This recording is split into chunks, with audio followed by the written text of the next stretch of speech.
আল্লাহর নবীকে বলা যায় জ্ঞানের আধার।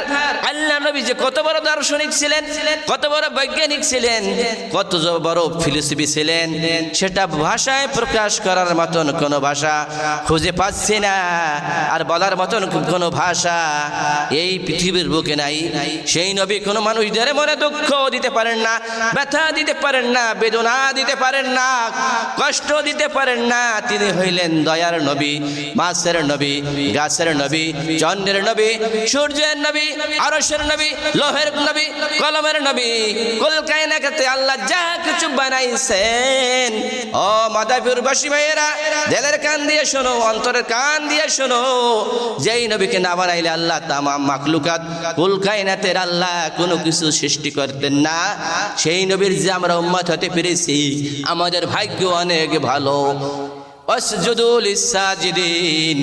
এখন যদি আমরা সিজদায় পড়ি আর আল্লাহ তারিফ প্রশংসা করি, আর যদি বলি আল্লাহ আমরা এমন একজন নবী পেয়েছি, এমন একজন নবীর উম্মত হইতে পেরেছি, এটার শুকরিয়া আদায় করে যদি কিয়ামত পর্যন্ত আল্লাহর পবিত্রতা ঘোষণা করি, তাহলে আমাদের নবীর শুকরিয়া আদায় করা শেষ হবে না। সেই নবী মানুষকে কোনোদিন কষ্ট দিতে পারে না।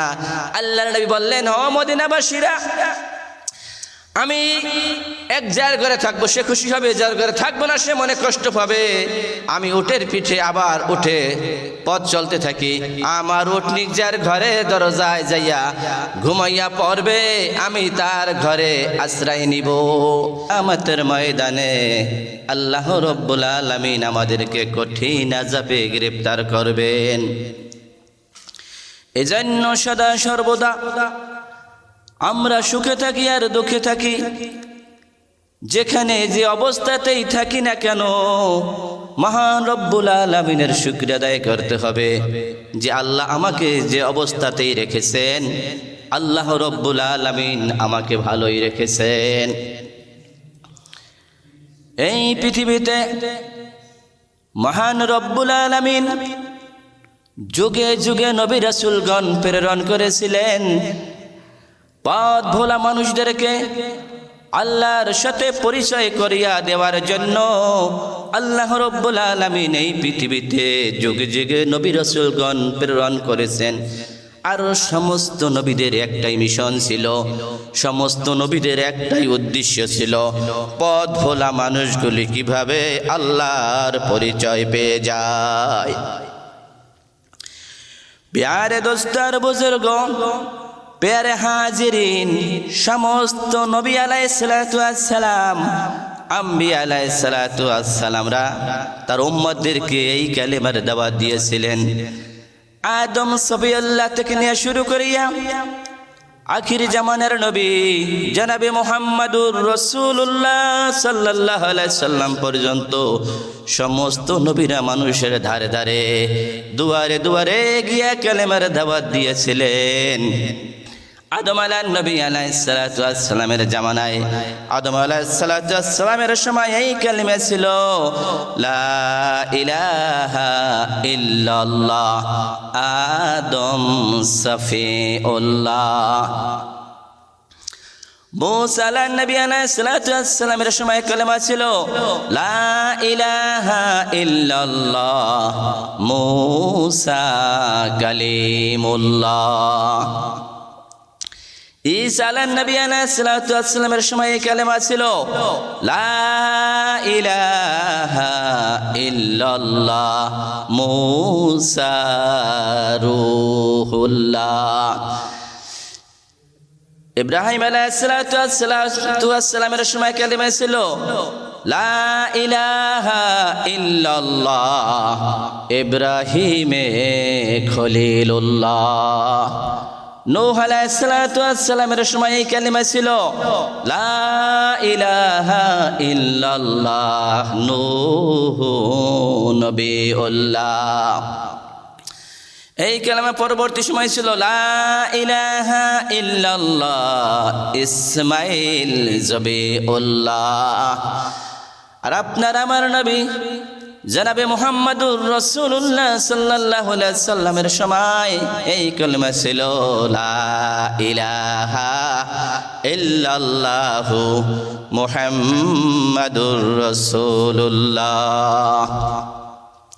কালিমার মালা মোরা গলায় পরিব, কালিমার মালা মোরা গলায় পরিব, দুঃখ কষ্ট যাহা আছে সবই সইব।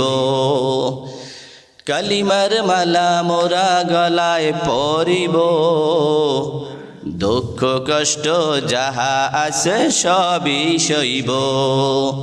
তবুও কালিমার মালা মোরা গলাতে পরিব, দুঃখ কষ্ট যাহা আছে সবই সইব। কালিমার মালা মোরা গলায় পরিব।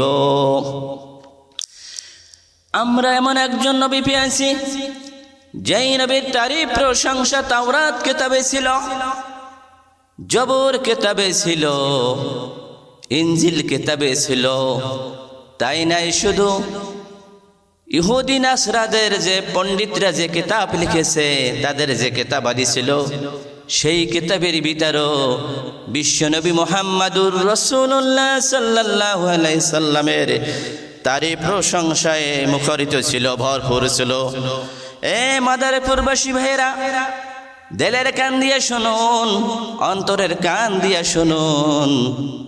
ভারতে বিশ্বনবীর তারিফ প্রশংসা ছিল, মহাভারতে বিশ্বনবীর তারিফ প্রশংসা ছিল।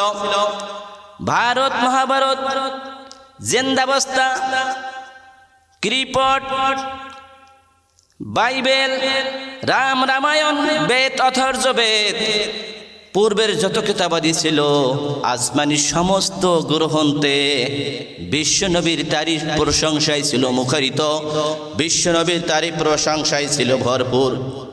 এমন কোন আসমানি কিতাব ছিল না যেই কিতাবে আপনার আমার নবী জনাবে মুহাম্মাদুর রাসূলুল্লাহ সাল্লাল্লাহু আলাইহি সাল্লামের তারিফ প্রশংসা ছিল না, এমন কোন কিতাব খুঁজে পাওয়া যায় না। সমস্ত কিতাবে বিশ্বনবী জনাবে মুহাম্মাদুর রাসূলুল্লাহ সাল্লাল্লাহু আলাইহি সাল্লামের তারিফ প্রশংসায় ছিল মুখরিত, তারিফ প্রশংসায় ছিল ভরপুর। গীতা খুললে পাওয়া যায়, গীতার শ্লোকে বলা হয়েছে লাইল হরফু পাপ পরম পদশ পরমময় কুণ্ডু তাজাম্ম মোহাম্মদ। গীতার ৩য় অধ্যায় ৪র্থ পৃষ্ঠায় কথা বলা হয়েছে আল্লাহ ছাড়া আর কোনো মাবুদ নাই, আল্লাহ ছাড়া আর কোনো খোদা নাই, দিন ইসলাম ছাড়া কোনো ধর্ম নাই। আর জনাবে নবী মুহাম্মাদুর রাসূলুল্লাহ সাল্লাল্লাহু আলাইহি সাল্লামের তরিকায়, নবী মুহাম্মাদুর সাল্লাল্লাহু আলাইহি সাল্লামের রাস্তা ছাড়া বিকল্প অন্য কোনো রাস্তায় মুক্তি নাই, অন্য কোনো রাস্তায় নাজাত নাই। তাই বিশ্বজাহানের বিশ্বনবী ফারকারে দু আলম নবী আরবিয়ান জনাবে মুহাম্মাদুর রাসূলুল্লাহ সাল্লাল্লাহু আলাইহি সাল্লামকে আরব দেশে মক্কা নগরীতে এমন একটি প্রেক্ষাপটে এমন একটি সময় পাঠাইলেন, যেই সময়টাকে বলা হয় আইয়ামে জাহেলিয়াতের যুগ। যেই যুগে আউস ও খাজরাজ একজনের উঠে অপরজনের ঘাটলায় জিয়া যদি একটু পানি পান করত, তাই নিয়ে যুগ যুগ ধরে যুদ্ধ বিপ্লব তারা শুরু করে দিত, হানাহানি মারামারি রক্তপাত করত। আল্লাহর হাবিব মাত্র যুগ যুগ ধরে যে যুদ্ধ চলেছিল, ওই যুদ্ধটাকে আল্লাহর হাবিব ন্যায় ইনসাফের ভিত্তিতে 15 দিনের ব্যবধানে আল্লাহর হাবিব সমাধা করে দিয়েছেন। হে মাদারীপুরবাসী ভাইয়েরা, লক্ষ্য করে শুনুন, দিলের কান লাগাইয়া শুনুন। আল্লাহর হাবিবের যে আপনি আমি উম্মত হতে পেরেছি, এইটার শুকরিয়া যদি আদায় করি, এখন সিজদায় পড়ে যাই আর কিয়ামত পর্যন্ত কাঁদি, আল্লাহ আমাকে যে বিশ্ব নবীর উম্মত করেছো, এটার শুকরিয়া আদায় করলো শুকরিয়া শেষ হবে না। আল্লাহ রাব্বুল আলামিন, আল্লাহ রাব্বুল আলামিনের হাবিব মক্কা নগরীতে 1-2 বছর নয়, 13টি বছর পর্যন্ত কালিমার দাওয়াত দিতেছিলেন। আল্লাহর হাবিব দিনে কলেমার দাওয়াত দেন, রাত্রে কলেমার দাওয়াত দেন। দাওয়াত দিতেছিলেন, অ্যাকশন করতো না, বরং রিয়াকশন করতো। মক্কার কুফাররা বলতো, তুমি এমন কলেমার দাওয়াত দাও, ইতিপূর্বে আমাদের মাঝে এই কলেমার দাওয়াত আমরা চোখেও দেখি নাই, কর্ণেও শ্রবণ করি নাই। আল্লাহর হাবিবকে মক্কার কাফেররা পাগল বলতো, কেউ গণক বলতো, কেউ কবি বলতো, এক একজনে এক একটা বলতো। সব কিছু উপেক্ষা করে আল্লাহর হাবিব কালেমার দাওয়াত দেয়া কখনো বন্ধ করেন নাই।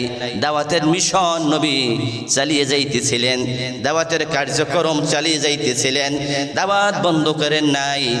আল্লাহর হাবিবকে একদিন মক্কার কাফেরেরা মারবার জন্য ঘরের চতুর্দিক দিয়ে বেষ্টন করে ফেলায়, ঘরের চতুর্দিক দিয়ে কাফিরেরা ঘেরাও করে ফেলায়।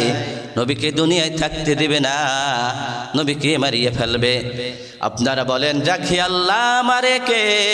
মারে আল্লাহ, রাখে কে? আল্লাহর মার আলমের বাইর। আল্লাহ যদি কাউকে মারে তাকে কেউ রাখতে পারে না, আর আল্লাহ কাউকে বাঁচাইয়া রাখলে তারে কেউ মারতেও পারে না। আল্লাহ ছেড়ে দেন, কাউকে ছেড়ে দেন না। নমরুদের মতন গাদ্দারকে আল্লাহ রব্বুল আলামিন লোহিত সাগরে, ফেরাউনকে সুবাই মারছেন লোহিত সাগরে। নমরুদকে আল্লাহ রব্বুল আলামিন ধ্বংস করে দিয়েছেন ল্যাংরা মাসার দ্বারা। ইব্রাহিম খলিলুল্লাহকে আল্লাহ রব্বুল আলামিন আগুনের ভিতর 40 দিন ছিল। ইব্রাহিম খলিল আলাইহিস সালাতু ওয়াস সালাম, ইব্রাহিম খলিল বলেন, পৃথিবীতে যতদিন বেঁচে ছিলাম আমি 40 দিন যে আগুনের ভিতর ছিলাম, আগুন ছিল ফুলের বাগিচা, মনে হয় জান্নাতের ভিতর আমি ইব্রাহিম আছি। আল্লাহ হেফাজত করলে তারে কেউ মারতে পারে না। ইউনূস আলাইহিস সালাতু ওয়াস সালাম 40 দিন মাছের পেটে ছিলেন, তাকে যে আল্লাহ হেফাজত করেছিলেন। বিশ্বনবী মুহাম্মদুর রাসূলুল্লাহ সাল্লাল্লাহু আলাইহি সাল্লামকে সেই আল্লাহ হেফাজতের দায়িত্ব নিয়েছেন। নবীকে যতই মারার পরামর্শ করুক কাফের গোষ্ঠীরা, মক্কার কুফারেরা যতই ষড়যন্ত্র করুক, ষড়যন্ত্রকে নিষ্পেষিত করে দিলেন আল্লাহ। আল্লাহ বললেন, হাবিব আপনাকে আমি রক্ষা করব, মক্কার কাফেরদের কোনো অপরাধী শক্তি নাই যে আপনাকে মারিয়ে ফেলবে। যেই রাত্রে নবীকে কাফেররা বেষ্টন করলো, ঘরের চতুর্দিক দিয়ে নবীকে মারিয়ে ফেলাবে, আল্লাহ রাব্বুল আলামিন জিবরাইল আলাইহিস সালাতু ওয়াস সালামকে পাঠিয়ে দিলেন, ওগো জিবরাইল তুমি চলে যাও, আমার বন্ধুকে আমার সালাম কও। মক্কার কাফেরেরা তাকে মারিয়ে ফেলাতে চায়, তারে দুনিয়ার বুকে থাকতে দিবে না। আমার বন্ধু যেন এক মুষ্টি পাথর নিয়া, এক মুষ্টি কঙ্কড়ি হাতে নিয়া সূরা ইয়াসিনের শুরু থেকে তেলাওয়াত করে, ফাগশাইনাহুম ফাহুম লা ইউবসিরুন পর্যন্ত পরে ওই এক মুষ্টি পাথর কঙ্কড়ি যেন কাফেরদের চোখের দিকে নিক্ষেপ করে দেয়। ইজ রমাইতা ওয়া মা রমাইতা ওয়ালাকিন্নাল্লাহ রমা। হে হাবিব আপনি পাথর নিক্ষেপ করে দিবেন, আপনার কাছে নিক্ষেপ করা, আর আল্লাহ রাব্বুল আলামিন ওই পাথরগুলোকে অসংখ্য পরিমাণ বাড়াইয়া সমস্ত কাফেরদের চোখের ভিতর দুই চোখে দুইটা টুকরা ঢুকাই দিবেন, তারা চোখে দেখতে পাবে না। আল্লাহর হাবিব আপন বিছানায় আলীকে শোয়াই দিয়া বললেন, আলী আমি তো এখন চলে যাইতেছি, মক্কার কাফেররা আমাকে আলামিন নামে ভূষিত করেছিল, আমি চিরদিনের জন্য চিরবিশ্বাসী হয়ে তাদের কাছে ছিলাম, তারা আমাকে বিশ্বাস করত। অমুক কাফেরের এই সোনা এই রূপা এই টাকা, অমুক কাফেরের এই টাকা এই স্বর্ণ এই রূপা, সকালে যখন আমাকে না পাবে আমার হাতের খেয়ানার যেন না হয়। কাফেরদের গচ্ছিত মাল টাকা পয়সা পুঙ্খানুপুঙ্খ ভাবে তাদেরকে বুঝিয়ে দিবা। আপন বিছানায় আলীকে শোয়াইয়া আল্লাহর নবী ফরকারে দু আলম জনাবে নবী মুহাম্মদুর রাসূলুল্লাহ সাল্লাল্লাহু আলাইহি সাল্লাম এক মুষ্টি পাথর নিক্ষেপ করিয়া আল্লাহর হাবিব ঘর থেকে বাইর হইলেন। কাফেররা মোটেই টের পাইল না। আল্লাহর নবী জনাবে মুহাম্মদুর রাসূলুল্লাহ সাল্লাল্লাহু আলাইহি সাল্লাম ঘরতে বাড়িয়ে পড়লেন। আল্লাহ নবী বলতেছেন জন্মভূমি আমার মক্কা, মক্কা ছেড়ে চলে যেতে আমার মন চায় না। আল্লাহর নবী একবার সামনের দিকে হাঁটেন, আবার পিছন দিকে ফেরেন, দু চোখের পানি ঝর্ণার মতো ছেড়ে দিয়ে আল্লাহর নবী কাঁদতেছেন। ও মাদারীপুরবাসী ভাইয়েরা, দিলের কান দিয়ে শুনুন, অন্তরের কান দিয়ে শুনুন। মানুষ যে জায়গায় জন্মগ্রহণ করে ওই জায়গাটা তার কাছে সবচাইতে প্রিয় লাগে, যতই খারাপ হোক না কেন। আল্লাহর নবী ফরকের দেওয়া আলম নবী জানাবে মুহাম্মাদুর রাসূলুল্লাহ সাল্লাল্লাহু আলাইহি সাল্লাম সামনের দিকে তাকান, হাঁটেন, আবার পিছন দিকে ফিরে চান, কান্না করেন, আবার একটু হাঁটেন, আবার পিছন দিকে ফিরে তাকান, কান্না করেন, আবার নবী সামনে হাঁটেন, পিছন দিকে ফিরেন, কান্না করেন, আবার নবী সামনে হাঁটেন, কান্না করেন, পিছন দিকে ফিরে চান। আর আল্লাহ নবী কান্না করতেছেন আর বলতেছেন, হায় গো কাবা, আমি অসহায় দুর্বল হইয়া তোমাকে আজ ছেড়ে চলে যাই, জন্মভূমির মায়ায় আমার তোমাকে ছেড়ে যেতে মন চায় না। হে মক্কা, তোর নিষ্ঠুর সন্তানেরা আমাকে তোর কাছে থাকতে দিল না, আজ আমি অপরক হইয়া অসহায় হইয়া তোকে ছেড়ে চলে যাই, আমি একদিন বিজয়ের ভেসে আবার তোর কাছে ফিরে আসব। সবচাইতে প্রতিটি মানুষটার জন্মস্থানকে সবচাইতে ভালোবাসে।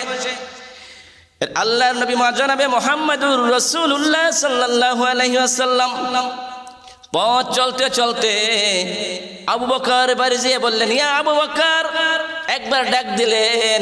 ডাক দেওয়ার সাথে সাথে আবু বকর বলল, লাব্বাইক ইয়া রাসূলুল্লাহ, লাব্বাইক ইয়া হাবিবাল্লাহ, আল্লাহর পয়গম্বর, আল্লাহর বন্ধু, আমি সজাগ আছি, আমি ঘুমাই নাই।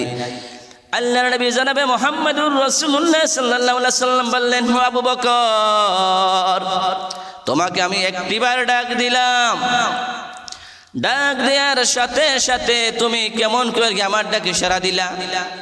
আবু বকর ডেকে বলে, ওগো আল্লাহর পয়গম্বর, ওগো আল্লাহর বন্ধু, আল্লাহর দোস্ত, যেদিন আপনি বলেছিলেন মক্কা ছাড়িয়া মদিনা হিজরত করা লাগতে পারে, আল্লাহর পক্ষ থেকে হুকুম হতে পারে, অর্ডার হতে পারে, আল্লাহ নবী হিজরতের 6 মাস পূর্বে আবু বকরকে বলেছিলেন।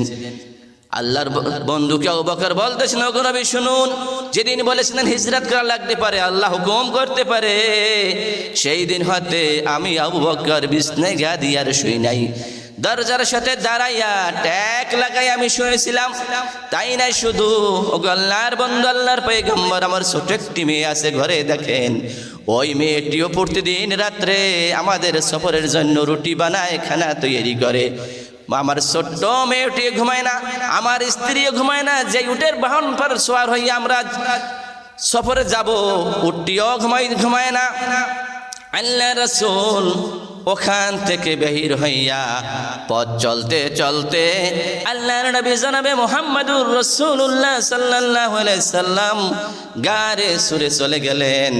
গারে সুরে চলে যাওয়ার পরে যে গর্তের ভিতর আবু বকর এবং আল্লাহর নবী আশ্রয় নিলেন, আবু বকর গুহার ভিতর ঢুকলেন, ঢুকিয়া গুহাটা পরিষ্কার পরিচ্ছন্ন করলেন এবং আবু বকরের যে রুমাল ছিল, রুমালটা চিরে চিরে সমস্ত গর্তের ছিদ্রগুলোকে বন্ধ করে দিলেন। আল্লাহর নবীকে ডাক দিলেন, আল্লাহর হাবিব, আপনি ভিতরে আসেন। গর্তের ছিদ্র মুখ বন্ধ করতে করতে রুমাল শেষ হয়ে যায়। এক পর্যায়ে একটা গর্ত বন্ধ করতে পারলেন না। আবু বকরের পায়ের বেরদা আঙ্গুল দিয়া গর্তটাকে চিপে ধরলেন এবং আল্লাহর রাসূল রাহমাতাল লিল আলামিন আবু বকরের রানের উপর মাথা রেখে আল্লাহর হাবিব একটু আরাম ফরমাচ্ছেন, একটু বিশ্রাম নিতেছেন। অনেক পূর্বে সাপ আল্লাহকে বলেছিল, আল্লাহ, বিশ্ব নবীর চেহারা আমি দর্শন করতে চাই। আল্লাহ সাপকে জানিয়ে দিয়েছিলেন অমুক মাসের অমুক তারিখে অমুক সময় কাফেরদের জ্বালা যন্ত্রণায় সহ্য করতে পারবে না। আল্লাহর পয়গম্বর, আল্লাহর বন্ধু মক্কা ছাড়িয়া মদিনা হিজরত করার সময় এই গারে সুরে আশ্রয় নেবে, এখানে থাকবে সাপ। তাকে যদি দেখতে চাও ওই গর্তের, ওই গুহার গর্তের ভিতর তুমি আশ্রয় নাও। তাই আল্লাহর হাবিব মক্কাবাসীদের জ্বালা যন্ত্রণায় অধিষ্ঠিত হইয়া মায়ের দেশ, পিতার দেশ, জন্মভূমি ত্যাগ করিয়া মক্কার দিকে হিজরত করে চলছেন। মক্কাবাসী কাফের গণের জ্বালা যন্ত্রণায় মক্কাবাসী কাফের গণের জ্বালা যন্ত্রণায় হিজরত করিতে নবী মদিনাতে যায়। মক্কাবাসী কাফের গণের জ্বালা যন্ত্রণায় হিজরত করিতে নবী মদিনাতে যায়। মক্কাবাসী কাফের গণের জ্বালা যন্ত্রণায় হিজরত করিতে নবী মদিনাতে যায়। গৃহেতে রাখিয়া গেলেন হযরত আলীকে রে আমার ওই মদিনার পথে, ওই মদিনার পথে রে আমার, ওই মদিনার পথে,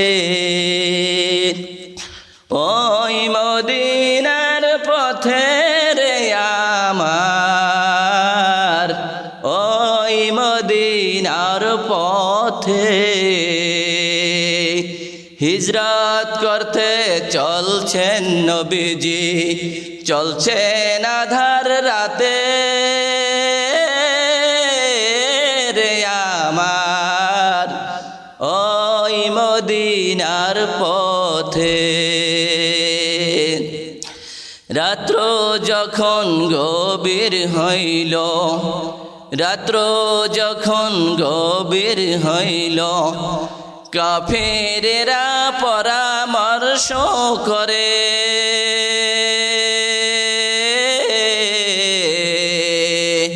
কিভাবে তে নবীজিকে কতল করা যায়। রাত্র যখন গভীর হলো কাফেরেরা পরামর্শ করলো কিভাবে তে নবীজিকে কতল করা যায়। ওই মদিনার পথে রে আমার, ওই মদিনার পথে হিজরত করতে চলছেন নবীজি, চলছেন আধার রাতে রে আমার, ওই মদিনার পথে গৃহেতে রাখিয়া গেলেন, গৃহেতে রাখিয়া গেলেন হযরত আলীকে রে আমার, ওই মদিনার পথে, ওই মদিনার পথে রে আমার, ওই মদিনার পথে সঙ্গেতে নিয়া গেলেন, সঙ্গেতে নিয়া গেলেন হযরত আবু বকর কে রে আমার, ওই মদিনার পথে, ওই মদিনার পথে রে আমার, ওই মদিনার পথে নবীজি সহি সালামতে, নবীজি আমার সহি সালামতে পৌঁছলেন সোনার মদিনায়। নবীজি আমার সহি সালামতে পৌঁছলেন সোনার মদিনায়।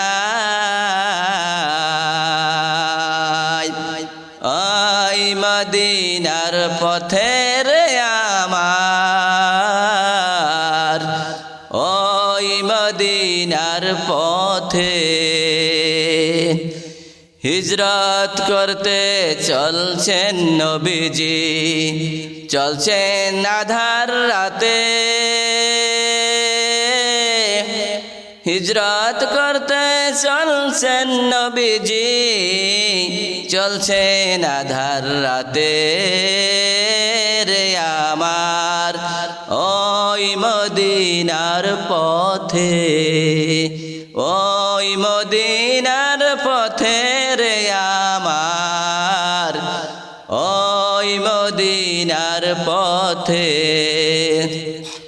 দুই সাথীকে দুই পাশে নিয়ে হায় ঘুমিয়ে আছেন তিনি নিঝুম নিরালায়।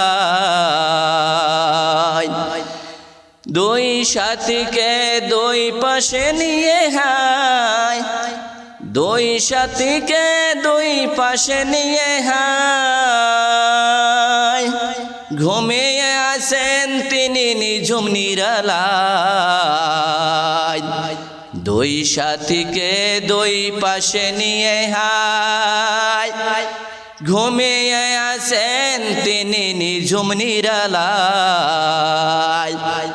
ওই মদিনার পথে রে আমার ওই মদিনার পথে। হিজরত করতে চলছেন নবীজি, চলছেন আধার রাতে ওই মদিনার পথে রে আমার ওই মদিনার পথে। আল্লাহর পয়গম্বর জনাবে নবী মুহাম্মদুর রাসূলুল্লাহ সাল্লাল্লাহু আলাইহি সাল্লাম ওখান থেকে পথ চলে মদিনাতুল মুনাব্বারা যখন চলে যান, মদিনার ছোট ছোট কচি কাঁচা ছেলেমেয়েরা আল্লাহর নবীকে দেখবার জন্য চতুর্দিকে উটের বেষ্টন করে ফেলায়। মক্কার ছোট ছোট কচি কাঁচা ছেলেমেয়েরা সেদিন কত সুন্দর নাচ, কত সুন্দর ইসলামিক সঙ্গীত গাইতেছিলেন। বালাগাল ওলা বিকামা আলিহি কশাপত জাবি জামালিহি হাসানাত জামিউ খুসালিহি সাল্লু আলাইহি ওয়া আলিহি। মদিনার ছোট ছোট কচি কাঁচা ছেলেমেয়েরা বলতেছেন, আমাদের মাঝে মাঘী পূর্ণিমার 14 তারিখের চাঁদকে বলা হয় বদরে উলা। আমাদের মাঝে আকাশের চাঁদ উদিত হয়েছে। আল্লাহ নবীকে কত ভালোবাসতেন, কত মোহাব্বত করতেন।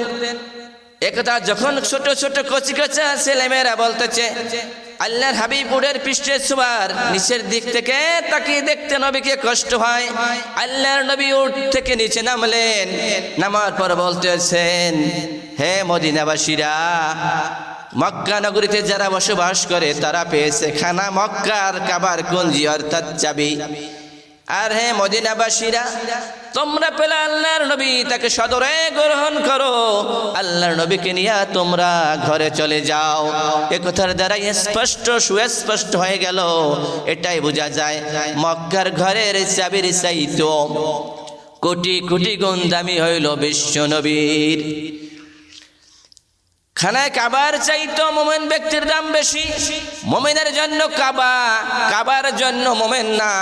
আল্লাহ নবী বললেন, হে মদিনাবাসীরা, তোমরা আল্লাহর হাবিবকে পেয়েছো, তাকে নিয়ে ঘরে চলো।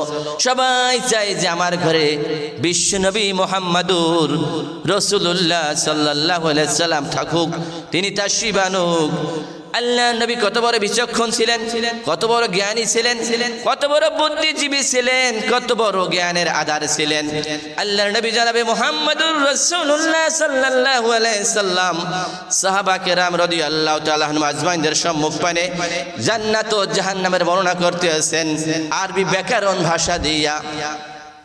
সাহাবারা প্রশ্ন করলো, ইয়া রাসূলুল্লাহ, ইয়া হাবিবাল্লাহ, আপনি তো দুনিয়ার কোনো মানুষের কাছে লেখাপড়া করেন নাই, আরবি ব্যাকরণ সহকারে ভাষার তাৎপর্য মাধুর্যতা সহকারে এত সুন্দর করে আমাদের মাঝে বয়ান করেন, আপনি কোথায় লেখাপড়া করেছেন?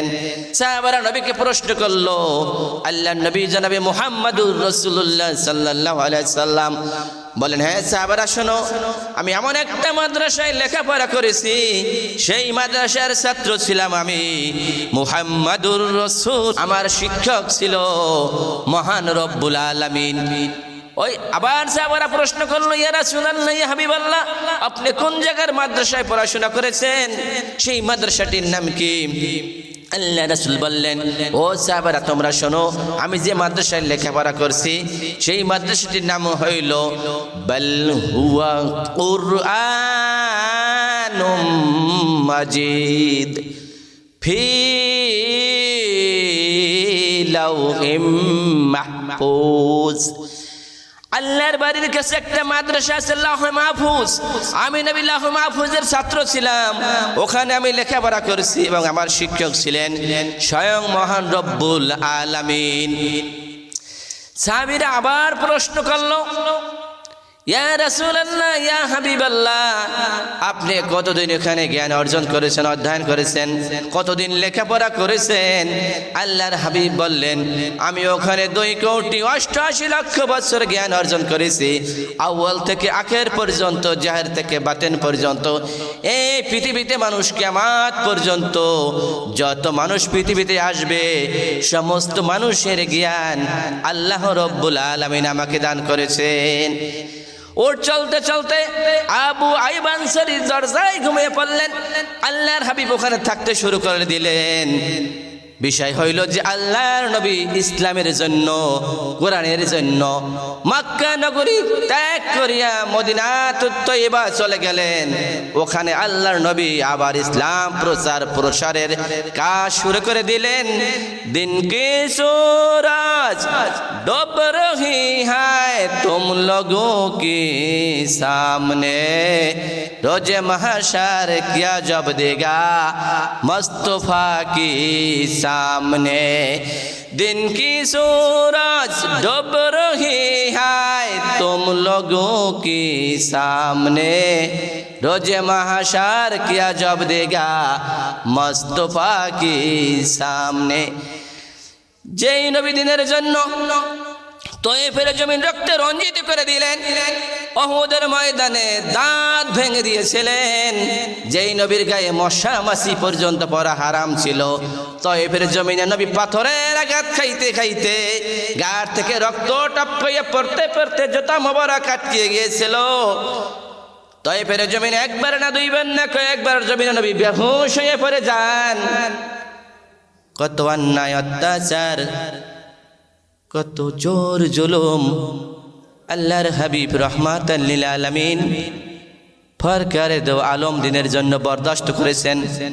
কত কষ্ট করেছেন, কত তাকলিফ করেছেন, যেটা ভাষায় প্রকাশ করার মতো না।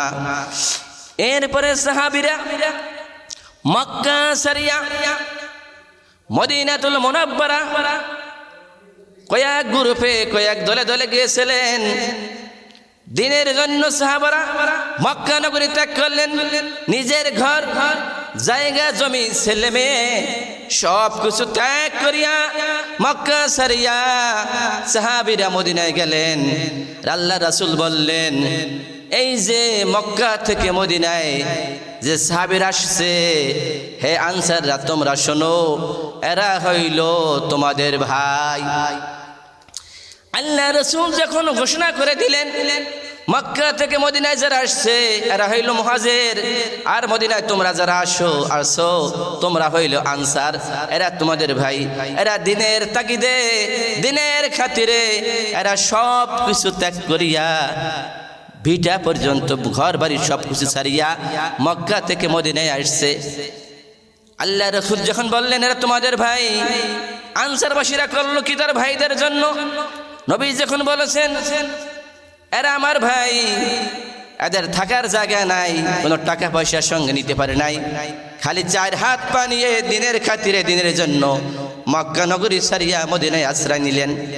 আনসারবাসীরা বলল কি, তোমরা যখন আমার ভাই, আমার 5 বিঘা জমিন আছে, আমি তোমাকে 2.5 বিঘা জমির মালিক বানাইয়ে দিলাম।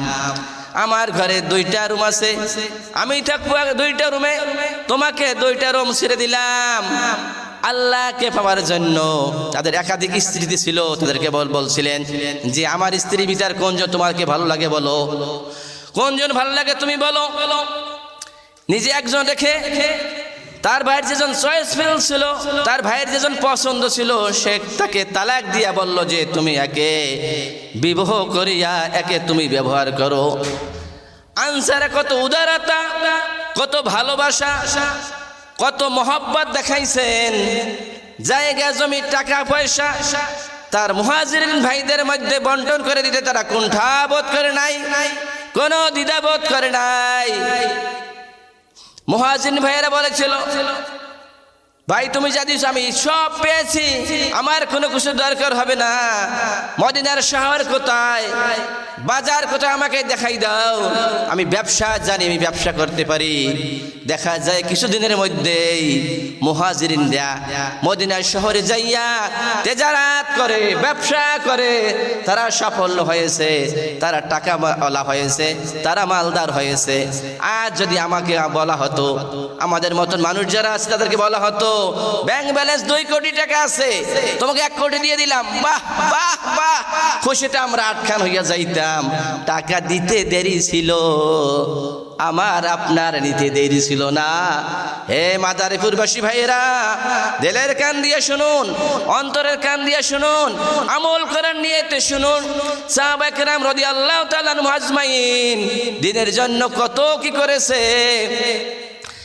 আল্লাহর পয়গম্বরের সাথী আবু বকর সিদ্দিক রাদিয়াল্লাহু তাআলা আনহু আল্লাহর নবীর জন্য যে কত কষ্ট করেছেন, যার শুরু আছে কোনো শেষ নাই।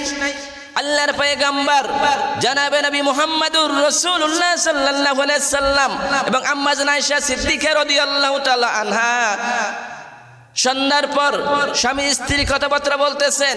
আম্মা জান আয়েশা সিদ্দিকা রাদিয়াল্লাহু তাআলা আনহা আল্লাহ নবীকে জিজ্ঞাসা করলো, ওগো আল্লাহর পয়গম্বর, ওগো আল্লাহর বন্ধু, আল্লাহর হাবিব, আকাশে যতগুলি তারকা আছে ওই তারকা সম পরিমাণ কারো আমল নামায় নাকি আছে কি নাই?